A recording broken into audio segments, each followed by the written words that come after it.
Hello guys, pause വേഡിലേക്ക് സ്വാഗതം. അപ്പോൾ ഞാനിന്ന് വന്നിരിക്കുന്നത് ഒരു ബീഫ് ബിരിയാണിയുടെ റെസിപ്പി ആയിട്ടാണ് വന്നിരിക്കുന്നത്. അതിനാവശ്യമായിട്ടുള്ള ബീഫാണ് നമ്മൾ എടുത്തേക്കുന്നത്. ഒരു കിലോ ബീഫ് ഒരു കിലോ ബീഫാണ് നമ്മൾ എടുത്തേക്കുന്നത്. ബീഫ് നമ്മൾ ചെറുതായിട്ടല്ല അരിഞ്ഞേക്കുന്നത്, ഒരു നല്ല സൈസുള്ള നല്ല പീസസായിട്ടാണ് അരിഞ്ഞേക്കുന്നത്. നമ്മൾ കുക്കറിലേക്ക് ഇട്ട് കൊടുത്തു. അത് കഴിഞ്ഞിട്ട് നമ്മൾ ഒരു 5 സവാള എടുത്തിട്ടുണ്ടായിരുന്നു. അപ്പോൾ ആ 5 സവാള നമ്മൾ ചെറുതായിട്ട് അരിഞ്ഞു വെച്ചത് അത് നമ്മൾ ഇതിലേക്ക് ആഡ് ചെയ്ത് കൊടുത്തിട്ടുണ്ട്. നല്ല ചെറുതായിട്ട്, പിന്നെ ഒരുപാട് കനത്തിലല്ല, നല്ല ചെറുതായിട്ട് അരിഞ്ഞത്. പിന്നെ നമ്മൾ അതിന് ശേഷം എടുത്തേക്കുന്നത് പുതിന ഇലയും മല്ലി ഇലയാണ്. ചെറുതായിട്ട് അരിഞ്ഞു വെച്ച പുതിന ഇലയും മല്ലി ഇലയും നമ്മൾ ആ കുക്കറിലേക്ക് ഇട്ട് കൊടുത്തു. പിന്നെ നമ്മൾ ഇട്ട് കൊടുത്തതെന്ന് വെച്ചാൽ തക്കാളിയാണ്. ഒരു 3 തക്കാളി ചെറിയ പീസായിട്ട് നമ്മൾ അരിഞ്ഞത്, അതും കൂടി നമ്മൾ ഈ കുക്കറിലേക്ക് ആഡ് ചെയ്ത് കൊടുത്തു. പിന്നെ നമ്മൾ ഇടാൻ പോകണമെന്ന് വെച്ചാൽ വെളുത്തുള്ളി, ഇഞ്ചി, പച്ചമുളകും കൂടി നല്ലതുപോലെ ചതച്ചതാണ്. മിക്സിയുടെ ജാറിലിട്ട് നല്ലതുപോലെ ചതച്ചതാണ്. അപ്പോൾ അതിലേക്ക് നമ്മൾ എടുത്തേക്കുന്ന വെളുത്തുള്ളിയുടെ ക്വാണ്ടിറ്റി എന്ന് പറയുമ്പോഴത്തേക്ക് ഒരു മൂന്ന് ചെറിയ വെളുത്തുള്ളിയാണ് എടുത്തേക്കുന്നത്. 3 കഷ്ണം വെളുത്തുള്ളിയാണ് എടുത്തേക്കുന്നത്. പിന്നെ ഇഞ്ചി, നല്ലൊരു പീസ് ഇഞ്ചി എടുത്തിട്ടുണ്ട്. പിന്നെ ഒരു 4 പച്ചമുളകും കൂടി എടുത്തിട്ടുണ്ട്. ഇത് 3 കൂടി ഇട്ട് മിക്സിയുടെ ജാറിലിട്ട് നമ്മളൊന്ന് ചതച്ചെടുത്തിട്ട് നമ്മൾ ഈ കുക്കറിലേക്ക് ഇട്ട് കൊടുത്തു. പിന്നെ അതിനുശേഷം നമ്മൾ എടുത്തേക്കുന്നതെന്ന് വെച്ചാൽ കുറച്ച് മഞ്ഞൾപ്പൊടി ആഡ് ചെയ്ത് കൊടുത്തു, കുറച്ച് മല്ലിപ്പൊടി, നമ്മൾ കറി മസാല പൗഡർ നമ്മൾ കുറച്ച് ആഡ് ചെയ്ത് കൊടുത്തു. അതിനുശേഷം നമ്മളിപ്പോൾ കറി മസാല ഇട്ട് കൊടുത്തു, മഞ്ഞൾപ്പൊടി ഇട്ട് കൊടുത്തു, പിന്നെ കുറച്ച് പെപ്പർ പൗഡർ ആഡ് ചെയ്ത് കൊടുത്തു. പിന്നെ മല്ലിപ്പൊടി ചെറിയൊരു ക്വാണ്ടിറ്റിയിൽ നമ്മൾ മല്ലിപ്പൊടി ആഡ് ചെയ്ത് കൊടുത്തിട്ടുണ്ട്. നമ്മൾ മല്ലിപ്പൊടി ആഡ് ചെയ്ത് കൊടുത്തിട്ടുണ്ട്. അപ്പോൾ നമ്മളിപ്പോൾ ഇതിലേക്ക് ആഡ് ചെയ്തതെന്ന് വെച്ചാൽ ബീഫ്, സവാള, പുതിനയില, മല്ലിയില, കുറച്ച് മല്ലിപ്പൊടി, മുളക് പൊടി, ഇഞ്ചി, വെളുത്തുള്ളി പേസ്റ്റ് ചതച്ചത് എല്ലാം കൂടെ ആഡ് ചെയ്തതിന് ശേഷം ലാസ്റ്റ് നമ്മൾ തൈര്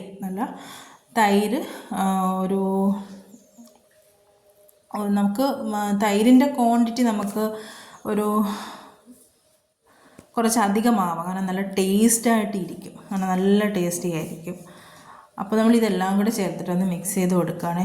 നല്ലതുപോലെ പീസസിലെല്ലാം ഈ അരപ്പെല്ലാം കൂടി നല്ലതുപോലെ പിടിക്കുന്ന രീതിക്ക് നമ്മൾ നല്ലതുപോലെ പുഷ് ചെയ്ത് നല്ലപോലെ ഇളക്കി കൊടുക്കേണ്ടതാണ്. നല്ലതുപോലെ അരപ്പെല്ലാം അതിൽ പിടിക്കണം. ഇപ്പോൾ ഏകദേശം എല്ലാം ബീഫിലെല്ലാം നമ്മൾ കറക്റ്റായിട്ട് അരപ്പെല്ലാം പിടിച്ചിട്ടുണ്ട്.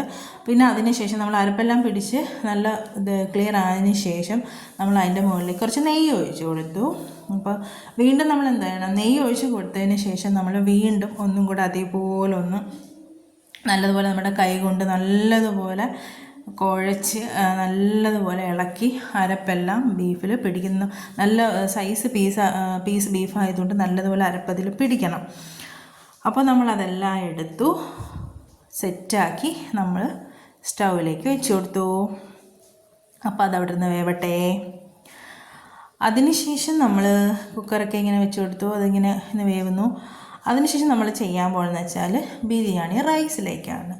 അപ്പോൾ ബിരിയാണി ഉണ്ടാക്കാൻ ബിരിയാണി റൈസിലേക്ക് ആവശ്യമായ സാധനങ്ങൾ നമ്മളിവിടെ എടുത്ത് വെച്ചിട്ടുണ്ട്. നമ്മൾ ബിരിയാണിക്ക് ആവശ്യമായിട്ടുള്ള ഏലക്ക, കുരുമുളക്, ഗ്രാമ്പു, പട്ട, സവാള, ക്യാരറ്റ് ചെറുതായിട്ട് അരിഞ്ഞത് എല്ലാം നമ്മൾ അരിഞ്ഞു വെച്ചത് എല്ലാം എടുത്ത് വെച്ചിട്ടുണ്ട്. പിന്നെ അത് കഴിഞ്ഞിട്ട് നമ്മൾ വിറകടുപ്പിലാണ് ചെയ്യുന്നത്. അപ്പോൾ അത് നമ്മൾ ഒന്ന് വഴറ്റിയെടുക്കാൻ പോകണം. എല്ലാം കൂടെ വഴറ്റിയെടുത്തിട്ട് അതൊന്ന് വഴന്ന് വന്നപ്പോഴത്തേക്ക് നമ്മൾ ആ ചരുവത്തിലേക്ക് വെള്ളം ഒഴിച്ച് കൊടുക്കുകയാണേ. നമ്മളിപ്പോൾ ഇത്ര റൈസ് ബിരിയാണി ഇപ്പോൾ നമ്മളന്ന് എടുത്തതൊരു 2.5 കിലോ റൈസിൻ്റെ റൈസാണ് എടുത്തേക്കുന്നത്. അപ്പോൾ അതിന് ആവശ്യമായ ക്വാണ്ടിറ്റി ിലുള്ള വെള്ളം നമ്മൾ അതിലെടുക്കുകയാണ്. നമുക്ക് ഉള്ള ക്വാണ്ടിറ്റിയിലുള്ള നമ്മളൊരു ചരുവത്തിൽ. അപ്പം സഫ നിന്ന് ഡാൻസൊക്കെ കളിക്കുന്നുണ്ട്. അപ്പോൾ നമ്മൾ റൈസ് വേകാനുള്ളത് നമ്മൾ സെറ്റ് ചെയ്യുകയാണ്. റൈസൊക്കെ വെന്ത് കഴിഞ്ഞു. അതിന് ശേഷം നമ്മൾ കുക്കറിൽ നിന്ന് കറി നമ്മളൊരു ഉരുളിയിലേക്ക് മാറ്റി കറി കിടന്ന് തിളയ്ക്കുവാണ്. കറി നല്ല വെന്തായിരുന്നു കേട്ടോ, നല്ല അടിപൊളിയായിട്ട് വെന്തു. ബീഫൊക്കെ നല്ല പരുവത്തിൽ കിട്ടിയിട്ടുണ്ട്. പിന്നെ നമ്മൾ ചോറിനായിട്ട് വെള്ളമൊക്കെ തിളപ്പിച്ചു, അതിലേക്ക് റൈസ് ഇട്ട് കൊടുത്തു. അപ്പോൾ ഒരു സൈഡിൽ നമ്മൾ ചോറ് വേകുന്നു, ഒരു സൈഡിൽ നമ്മുടെ ചിക്കൻ വേകുന്നു. ബീഫ് വേകുന്നു. ബീഫിലേക്ക് നമ്മൾ സവാള വറുത്തത് ഇട്ട് കൊടുക്കുന്നു. ബീഫ് നമ്മൾ നല്ല അടിപൊളിയായിട്ട് വെന്ത് കിട്ടി. നല്ല ജ്യൂസി പരുവത്തിൽ ബീഫ് വെന്ത് കിട്ടിയിട്ടുണ്ട്. ഞങ്ങളിങ്ങനെ കയ്യിലൊഴിച്ചിട്ട് ഉപ്പുണ്ടോയെന്നും ടേസ്റ്റ് ഉണ്ടോ എന്നൊക്കെ ചെക്ക് ചെയ്ത് നോക്കുകയാണ്. അത് നമ്മുടെ ഒരു ശീലമാണ് കേട്ടോ, അതൊരിക്കലും മാറില്ല. അപ്പം നമുക്ക് റൈസൊക്കെ വെന്ത് കിട്ടിയിട്ടുണ്ട്. അപ്പോൾ നമ്മൾ ബീഫ് പിന്നെ നമ്മൾ റൈസ് സെറ്റ് ചെയ്യാനുള്ള പരിപാടിയിലേക്കാണ്. അപ്പോൾ അതിലേക്ക് ബീഫൊക്കെ വെന്ത് വന്നതിന് ശേഷം നമ്മളത് തറയിലെടുത്ത് വെച്ചു കേട്ടോ, അടുക്കളയുടെ താഴത്തെടുത്ത് വെച്ചിട്ടാണ് നമ്മൾ ചെയ്യുന്നത്. പിന്നെ ഒരു പാത്രത്തിൽ നമ്മൾ കുറച്ച് ബീഫ് കോരി മാറ്റിയിട്ട് ആ ഉരുളിയിൽ നമ്മൾ റൈസ് ലെയറായിട്ട് നമ്മൾ സെറ്റ് ചെയ്യുകയാണ്. അതിലേക്ക് വേണ്ടുന്നുള്ള നമുക്ക് സെറ്റ് ചെയ്യാനുള്ള സാധനങ്ങളാണ് കുറച്ച് മഞ്ഞൾപ്പൊടി, അണ്ടിപ്പരിപ്പ്, മുന്തിരിങ്ങ, സവാള വറുത്തത്, ഇതൊക്കെ. അപ്പോൾ നമ്മൾ ആ ബീഫിൻ്റെ മുകളിലേക്ക് റൈസ് ഇട്ട് കൊടുക്കുകയാണ്. നല്ല ക്വാണ്ടിറ്റിയിൽ നമ്മൾ റൈസ് ഇട്ട് കൊടുക്കുന്നുണ്ട്. അതിലേക്ക് പിന്നെ നമ്മൾ ആഡ് ചെയ്ത് കൊടുക്കുന്നതെന്ന് വെച്ചാൽ മഞ്ഞൾപ്പൊടി കലക്കിയതാണ്, നമുക്ക് കളറിന് വേണ്ടിയിട്ട്. മഞ്ഞൾപ്പൊടി ആകുമ്പോൾ കെമിക്കലൊന്നും അല്ലല്ലോ. പിന്നെ അതിലേക്ക് നമ്മൾ സവാള വറുത്തത് ഇട്ട് കൊടുക്കുകയാണ്. കാണാൻ നല്ല ഭംഗിയുണ്ടല്ലേ. അത് കഴിഞ്ഞിട്ട് നമ്മൾ അരിഞ്ഞ മല്ലിയില ഇട്ട് കൊടുക്കുകയാണ്. ഇപ്പം തന്നെ കാണാൻ നല്ല ഭംഗിയുണ്ട്. മല്ലിയില ഇട്ട് കൊടുത്തതിന് ശേഷം നമ്മൾ അതിന് മുകളിലേക്ക് നമ്മൾ അണ്ടിപ്പരിപ്പ്, മുന്തിരിങ്ങ ഇട്ട് കൊടുത്തു. ഇപ്പം ഞങ്ങൾക്ക് തന്നെ കഴിക്കാൻ കൊതിയായിട്ടിരിക്കുകയാണ്. ഞങ്ങൾ എപ്പോൾ കഴിക്കുക എന്ന് പറഞ്ഞുള്ള ധൃതിയിലാണ് നമ്മൾ നിൽക്കുന്നത്. അത്രയ്ക്ക് ടേസ്റ്റ് നമ്മൾ കാണുമ്പോൾ തന്നെ അറിയാൻ പറ്റും. ബീഫൊക്കെ നല്ല അടിപൊളിയായിട്ട് വെന്ത് നല്ല ജ്യൂസി പരുവത്തിലാണ് ബീഫൊക്കെ നമുക്ക് കിട്ടിയത്. അപ്പോൾ നമ്മൾ സെക്കൻഡ് ലെയറിന് വേണ്ടിയിട്ട് നമ്മൾ ബീഫ് ചോറിലേക്ക് ഇട്ട് കൊടുത്തു. ബീഫൊക്കെ ഒന്ന് ഷേപ്പ് ചെയ്ത് കൊടുത്തതിന് ശേഷം നമ്മളതിലേക്ക് കുറച്ച് കറി മസാലപ്പൊടിയും കൂടെ കുറച്ച് നമ്മൾ കറി മസാലപ്പൊടിയും കൂടെ ഇട്ട് കൊടുത്തതിന് ശേഷം നമ്മൾ ബാക്കി ചോറ് വീണ്ടും അതിലേക്ക് ആഡ് ചെയ്ത് കൊടുക്കുകയാണ്. നമ്മൾ വീണ്ടും അതിലേക്ക് ചോറൊക്കെ ആഡ് ചെയ്ത് കൊടുത്തു. അപ്പോൾ നമ്മുടെ സെക്കൻഡ് ലെയറിന് വേണ്ടിയിട്ട് നമ്മൾ ചോറ് അതിലേക്ക് ഇട്ട് കൊടുക്കുകയാണ്. ശരിക്കും പറഞ്ഞാൽ നിങ്ങൾ എങ്ങനെയാണ് റൈസൊക്കെ വെക്കുന്നതെന്ന് കമൻറ്റ് ചെയ്യണേ.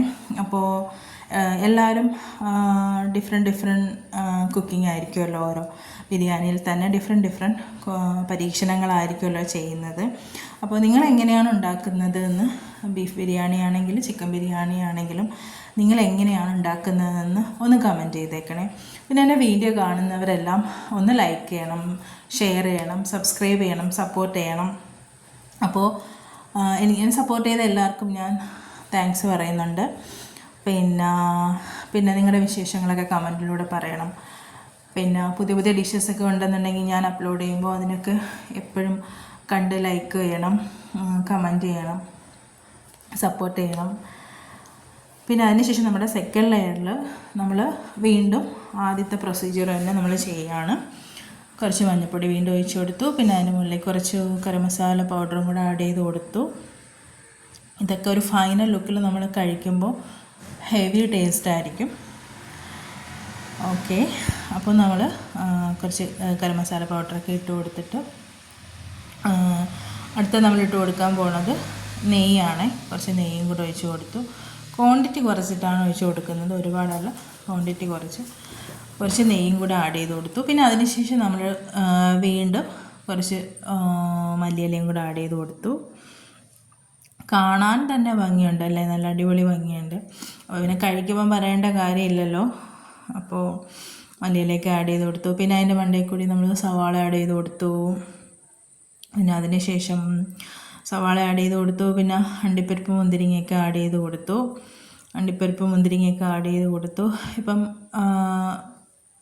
ഇപ്പം എങ്ങനെയുണ്ട് നിങ്ങൾ കണ്ടിട്ട് പറ. നല്ല ഭംഗിയില്ലേ കാണാനായിട്ട്? അപ്പോൾ ടേസ്റ്റിൻ്റെ കാര്യത്തിലാണെങ്കിലും അതിനേക്കാൾ ഭംഗി ടേസ്റ്റിൻ്റെ കാര്യത്തിലുമുണ്ട്. അപ്പോൾ നമ്മളിങ്ങനെ കൂടി നിന്നിങ്ങനെ ഇപ്പോൾ കഴിക്കുക എന്ന് പറഞ്ഞൊക്കെ നിൽക്കുകയാണ്. അപ്പോൾ റൈസൊക്കെ സെറ്റ് ചെയ്ത് നമ്മൾ ഒന്ന് സെറ്റായി വരാൻ വേണ്ടിയിട്ട് നമ്മൾ അടുപ്പിലേക്ക് മാറ്റി വെച്ചിട്ടുണ്ട്. പിന്നെ അതിനുശേഷം നമ്മൾ സാലഡ് തയ്യാറാക്കി അതിലേക്ക് തൈരൊക്കെ ഒഴിച്ച് കൊടുത്തിട്ട് ഇങ്ങനെ സെറ്റ് ചെയ്ത് വെക്കുകയാണ്. നിങ്ങൾ എന്താണ് അവിടെ പറയുന്നതെന്ന് കമൻറ്റ് ചെയ്യണേ. നമ്മൾ സാലഡ് എന്നാണ് പറയുന്നത്, സാലഡ് ഓർ സലാഡെന്ന് പറയും. അപ്പോൾ ഒരു ഫൈനൽ ലുക്ക് എങ്ങനെയുണ്ട്? അപ്പോൾ എൻ്റെ വീഡിയോ ഇഷ്ടപ്പെട്ടവർ ലൈക്ക് ചെയ്യുക, ഷെയർ ചെയ്യുക. താങ്ക്